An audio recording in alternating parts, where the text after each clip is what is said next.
the La Crosse Public Library Archives presents Dark La Crosse Stories, a series in collaboration with the La Crosse Tribune. Dark La Crosse is a suite of programs that feature the seedier side of La Crosse history and also include a downtown walking tour, a trolley tour, and an annual stage production with new content each year.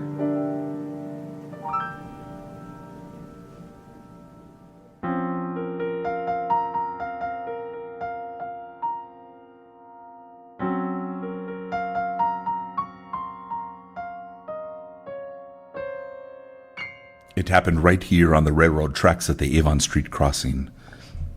I am Louis Rule, a detective for the Milwaukee Railroad, and it's my job to protect the Milwaukee Road's property. That night I was doing rounds like usual when I came upon 4 hoodlums of what we call the Goose Green Gang just after midnight. They were all former GIs, back only 4 months from the Great War, but they knew each other from before. Most of them grew up on the north side here. Me? I was born in Germany, but I call Winona, Minnesota my hometown. When all this turmoil over German loyalty began to froth in the news, I quietly changed my first name from Ludwig to Louis. I came to La Crosse and began working as a mail clerk for the Milwaukee Road. I moved up the ranks and was appointed road detective 2 months prior to this incident. My quick thinking prevented my getting killed that night by those rogues. Just after midnight on a March evening in 1919, shots rang out near the railroad crossing and 2 unarmed men lay wounded in the street. Yes, and I don't deny I was the one who shot them. As I've testified before, a group of men were on the tracks and I warned them to get off. They did not leave at once and began to swarm me. One hit me over the head with a dinner pail and I told them to raise their hands. Afraid of being attacked, I shot at them at close range while they tried to subdue me. It was an act of self-defense, plain and simple, although that's not the story the prosecution gave. Right after the shots were fired, I found myself surrounded by a small crowd of men who wanted to lynch me. The police were called, but it seemed it took forever for Officer Lad Benzos to get there. He recognized me straight away. I surrendered my gun to him, and he shielded me, taking me to a nearby house to call for aid. But the crowd began to knock on the doors and windows of the house. I became agitated, and taking possession of my gun again, I yelled out at them, "You've got to be quicker than me if you want to get my gun." Unfortunately for Rule, this action delayed Officer Benzuz in calling for help as he tried to protect the railroad detective. One of the victims, John Shomers, walked to his sister's house a few blocks away and fell mortally wounded on her doorstep, never regaining consciousness. The 2 victims were transported by ambulance to St. Francis Hospital 30 minutes after the shots were fired. Shomers died at 7 a.m. the next morning. After the crowd subsided, I was released and wanted to return to road property right away, but instead was allowed to return home with my firearm. The police department and Mayor Bentley caught hell for that move. After an editorial blast in the paper, Bentley did send someone to collect me. Frankly, I felt safer in jail than at home. In the meantime, Chief Weber wasted no time in recording statements from Fred Zunker, the other target of Rule's firearm, about what happened. At Zunker's bedside at St. Francis Hospital, Chief Weber asked the wounded man his recollection of events that morning despite his intense pain. Also a Milwaukee Road employee, Zunker had just gotten off work and was walking down the track with his dinner pail in hand and his buddies Shomers, Andrew Bardovic, and Otto Dassey.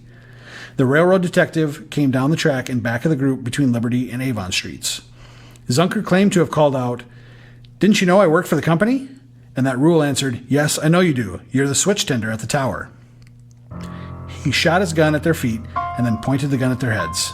Shomers decided to knock the gun out of Rule's hand, but Rule got hot-headed and fired. Zunker claimed to be shot first, then Shomers. Less than 24 hours after the death of Shomers, Fred Zunker died in the company of his grieving family. Even Zunker, in his last statement to the district attorney before dying, said one of them had tried to strike the gun out of my hand. They charged me with the murder of Shomers even before the coroner's inquest. It was self-defense, plain and simple. My plea was an easy, not guilty. So began what Rule's lawyer would call, quote, one of the longest and stubbornly fought murder cases in the history of La Crosse County. Accusations of Rule being drunk were made and contradicted.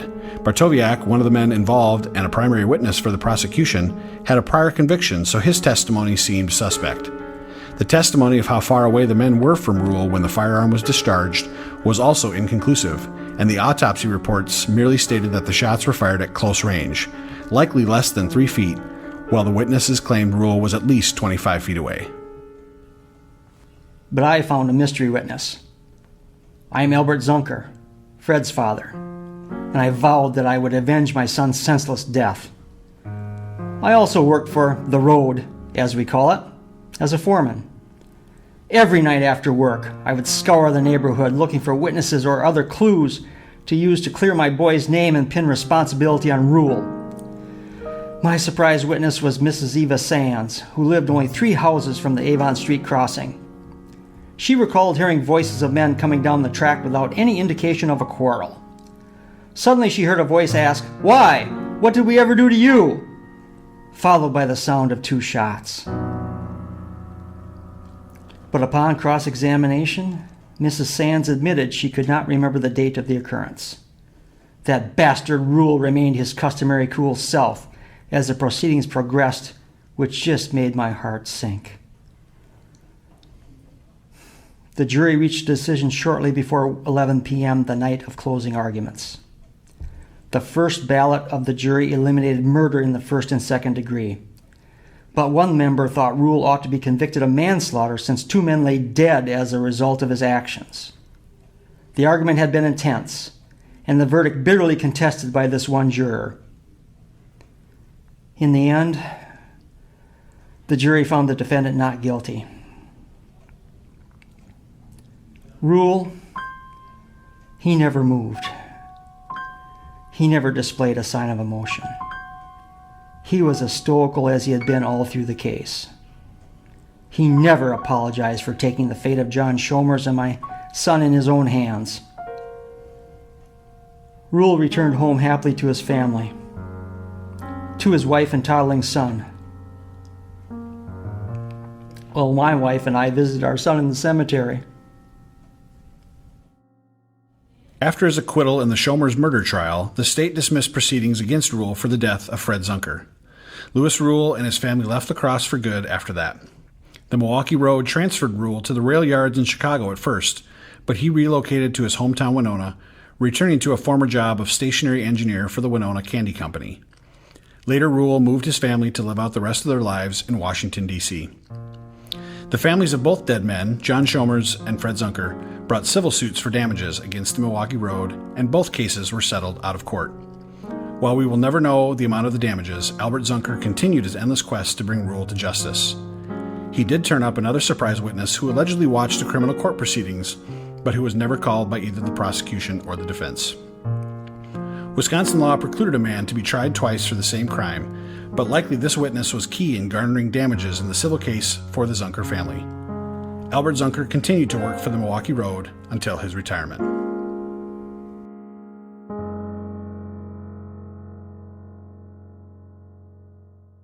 And now I'd like to welcome in Anita Taylor-Doring, Senior Archivist and the Archives Department Manager at the La Crosse Public Library, who did some of the initial research for this story.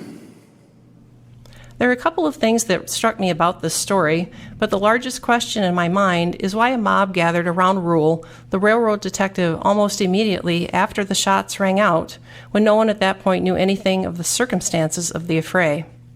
Rule clearly felt his life was in immediate danger, and Officer Benzus made the decision to protect the shooter before calling for help for the men who lay wounded. And why, of course, did the police department feel it appropriate to not only release Rule that evening, but return his firearm to him? During World War I, many men were off fighting the Great War, and the railroads were essential to keeping the home front and war economy going. To protect their goods, they needed their own version of a police. The railroad detectives wielded a lot of power and were even called in by public authorities to assist in investigations across the country. 2 days following the incident, after both men had passed, the La Crosse Tribune published an editorial that summed up the power and money that the railroad industry exercised in the United States during this time. It is time to take all gun-toting detectives and deputies out of private hire and make them officers of the law. The war is over. Railroad detectives should either be made state constabulary or should be connected with police departments and compelled to report to them and submit to their authority and regulations. When a private corporation hires a man to tote a gun, it can never be sure that he is not also toting private grudges. Understanding this background, then, it makes sense that the Northside crowd that quickly gathered around the fallen men and the railroad detective were sending a strong signal to protect the local community against the big machine of the railroad. Another point made in the editorial was this food for thought. The public suspects that the major effort on the part of the railroad sleuths is to make a case for Rule, and the police cannot afford to depend upon the former for their facts, nor to be too closely associated with them. There is no denying that Rule had a team of lawyers hired by the Milwaukee Road to defend him. The La Crosse police lacked evidence to make a strong case, and Albert Zunker took it upon himself to try and bring witnesses to testify to have a fair trial. Zunker himself was a longtime employee of the road, and he must have understood immediately what he was up against. He also understood that the young men who were killed held low-skilled jobs compared to that of a railroad detective. In the end, while Rule was acquitted of any wrongdoing, both families did settle out of court with the Milwaukee Road for damages. Thanks for listening.